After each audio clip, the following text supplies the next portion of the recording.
नमस्कार बच्चों, आप सभी का स्वागत है। आज हम आपको गुणनखंड का पार्ट 4 बताने जा रहे हैं। आज चौथे पार्ट का जो गुणनखंड है, आपकी मैथ में सबसे ज़्यादा यूज होने वाला गुणनखंड।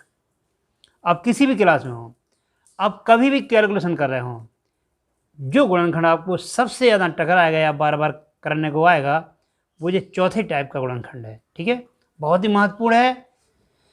तो चलिए, सबसे पहले बात आती है पहचान, कि अब चौथे प्रकार के गुणनखंड की पहचान क्या है। हम आपको पहले की बताई, दूसरे की बताई, तीसरे की बताई, तो चौथे की भी पहचान होनी चाहिए।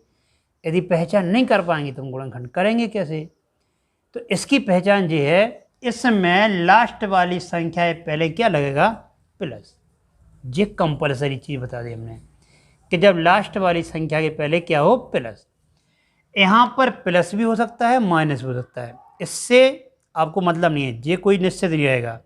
लेकिन हाँ, लास्ट वाला ये है जो ये आपका इस टाइप में प्लस ही रहेगा। अब इसका मतलब क्या होता है? इसका मतलब ये होता है कि जब भी इस टाइप का हमारा गुणनखंड आएगा तो लास्ट में कितने लिखे हैं? 12। तो 12 के ऐसे दो फैक्टर करिए, इससे पहले क्या है? प्लस। तो इस प्लस का मतलब होता है कि उन दोनों फैक्टर को हमें सम करना है, जोड़ करना है। और जोड़ कितना होना चाहिए? जोड़ आपका जो बीच में संख्या लिखी उसके बराबर होना चाहिए। ये इस प्लस की वैल्यू है। तो जब भी आपके लास्ट वाले डिजिट के पहले प्लस आए, उसका मतलब है कि हमें दोनों जो हमारे फैक्टर होंगे उनका सम करके बीच वाले डिजिट के बराबर लाना है।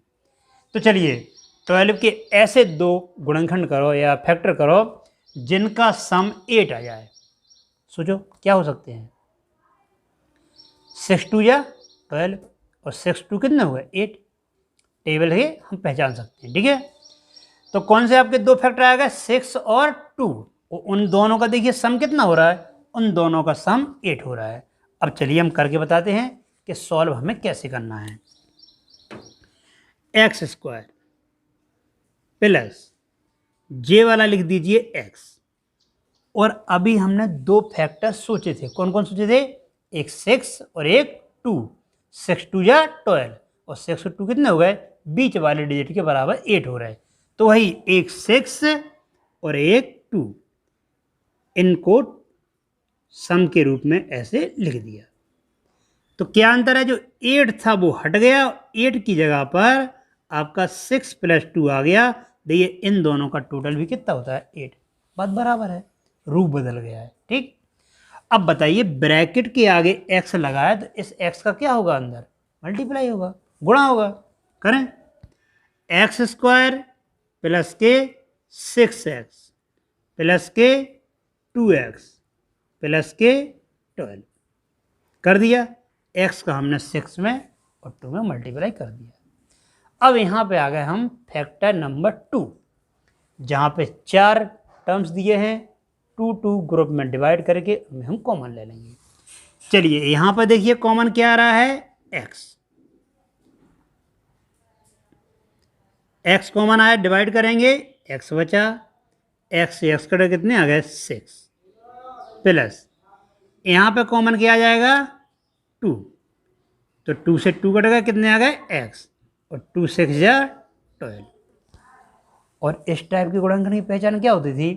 कि जब हम दो दो ग्रुप में बांट के कॉमन लें तो हमारे दोनों ब्रैकेट समान आना चाहिए। देखिए दोनों समान आ गए। अब दोबारा से कॉमन क्या आ जाएगा? x + 6 यहाँ पर भी है, x + 6 यहाँ पर भी है। x + 6 हमने कॉमन ले लिए, क्या बचा? यहाँ से x प्लस के 2। तो ये था आपका चौथे टाइप का गुणनखंड। चलिए, क्वेश्चन है आपके सामने। तब हमने गुणनखंड का क्रम बताया था कि पहले स्क्वायर वाली आती है, फिर वो जो x है तो x आएगा, और फिर आपके अंक आएंगे। तो सबसे पहले हमें इस गुणनखंड का क्रम सही करना है। तो क्रम सही करने में सबसे पहले क्या करना है? हमें स्क्वायर वाली संख्या को आगे लाना है, और वो जैसी है, जिस चिन्ह के साथ है, उसी चिन्ह को साथ में लेकर आना है। तो क्या है? p² हैं, और p² देखो काय के हैं? प्लस के हैं। तो हम लिखेंगे p²। आगे इसके बाद p का नंबर आता है तो -11p और +24। तो सबसे पहले तो हमें क्रम करना है। यदि आप क्रम सही नहीं करोगे तो आप फैक्टर भी नहीं कर पाओगे। अब आपका वही बात आती है, लास्ट वाले डिजिट के पहले क्या आएगा, विशेषता है प्लस है इस वाले पार्ट की, पार्ट नंबर 4 में।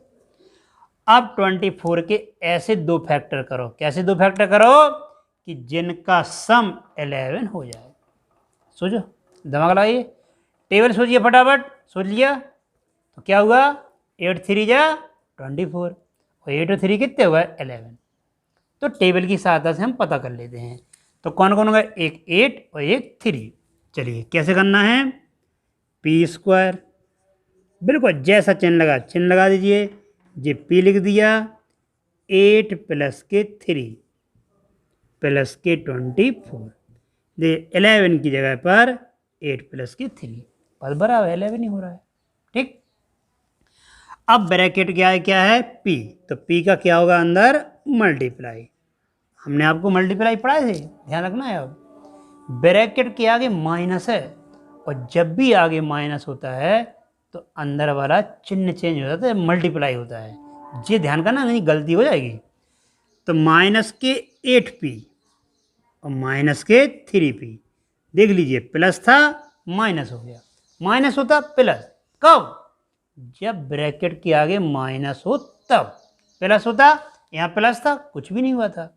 यही ध्यान करना, नहीं गड़बड़ हो जाएगा। और प्लस के 24। अब आ गए फैक्टर नंबर 2। चलिए यहाँ पे कॉमन देखें, यहाँ पे कॉमन देखें, क्या कॉमन आ रहा है यहाँ पर p, तो यहाँ से क्या बचा p, यहाँ से क्या बचा 8। यहाँ पे कॉमन क्या है -3, माइनस का कॉमन, माइनस का कॉमन, आगे वाला चिन्ह चेंज होना ध्यान रखना है। 3 से 3 कट गए, p प्लस बदल के माइनस, 3 8 जा 24। देख लीजिए दोनों कोष्टक समान आने चाहिए, पहचान है। p-8 आपके एक ब्रैकेट में आ गए और p-3 आपके दूसरे ब्रैकेट में आ गए। ठीक, तो ऐसे होते हैं। क्लियर है।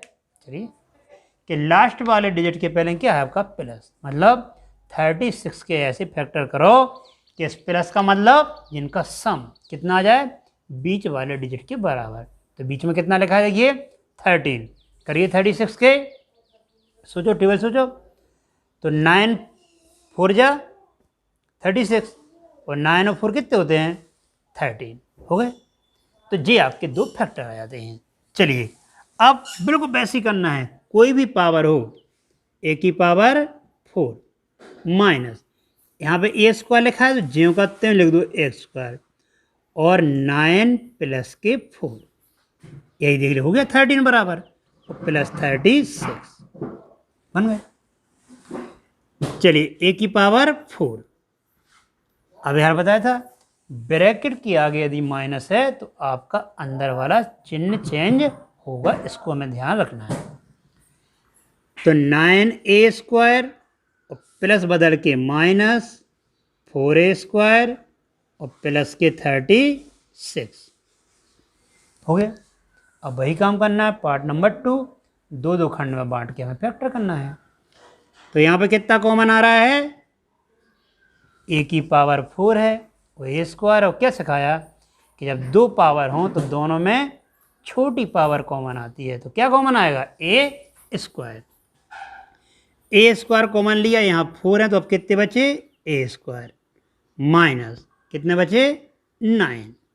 ठीक, यहाँ पर माइनस के 4 कॉमन, अब देखिए माइनस कॉमन ले रहे हैं, अंदर का चिन्ह चेंज होना है। जी बार बार हम बातें बता रहे हैं आपको, इनको बड़े अच्छे सीखना है। ठीक, तो a² माइनस के 9, हम जो आपको बता रहे हैं आप उनकी बढ़िया प्रैक्टिस करें।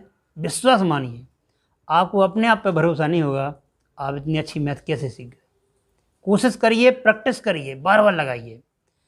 एक वीडियो जब हमने डाल दी हो, जब तक हमारी अगली वीडियो नहीं आ जाए, आप पिछली वीडियो को कई बार देखें, उन सवालों को कई बार लगाएं। हमारा दावा है आप बहुत अच्छे सीख जाएंगे। ठीक, दोनों बराबर आ गए। एक कोष्टक में ए स्क्वायर माइनस के 9, दूसरे में ए स्क्वायर माइनस के 4। कुछ याद आया? हम चौथे टाइप के गुणनखंड में तो आ गए हैं, लेकिन तीसरा टाइप, दूसरा टाइप, पहला टाइप, ये कोई भी बीच में आ जाएं तो इनको भी यहाँ सॉल्व करना है। देखिए टाइप 3 आ गया, दोनों तरफ स्क्वायर है और बीच में माइनस। तो जी ध्यान करना है, जब तक गुणनखंड होता जाएगा हमें तब तक करते जाना है। तो क्या करेंगे, इसमें ए का स्क्वायर, इधर 3 का स्क्वायर, इधर ए का स्क्वायर और इधर 2 का स्क्वायर। क्योंकि दोनों तरफ स्क्वायर भी हो रहा है, बीच में क्या है, माइनस भी है। ये प्लस होता तो नहीं सॉल्व होते, एक बार प्लस में एक बार माइनस में। तो क्या बन जाएगा, ए प्लस 3, ए माइनस 3, ए प्लस 2 और ए माइनस 2। ठीक। तो हमें ध्यान रखना है, पिछला कोई भी ये फैक्टर मान लो कॉमन दिख रहा है तो आपको सबसे पहले कॉमन ले लेना है। जहाँ कहीं भी ऐसे आते हैं, ऐसे नहीं कि हम 4 टाइप में प्रवेश कर गए और पिछले 3 टाइप भूल गए, काम नहीं बनेगा। आपको पिछली एक एक चीज़ ध्यान करना है। मैंने जितनी वीडियो बना दी हैं, यदि आपको उन सबको अच्छे से पढ़ लेंगे आपको आएगी सारी चीज़ें बड़े अच्छे समझ में आएंगी। तो यदि आज की वीडियो आपको अच्छी लगी हो, ये टाइप समझ में आ गया हो, तो वीडियो को लाइक कर दीजिए, शेयर कर दीजिए अपने मित्रों को। और यदि आप चाहते हैं, हमसे जुड़ना चाहते हैं, मन हो रहा है, तो सब्सक्राइब कर दीजिए।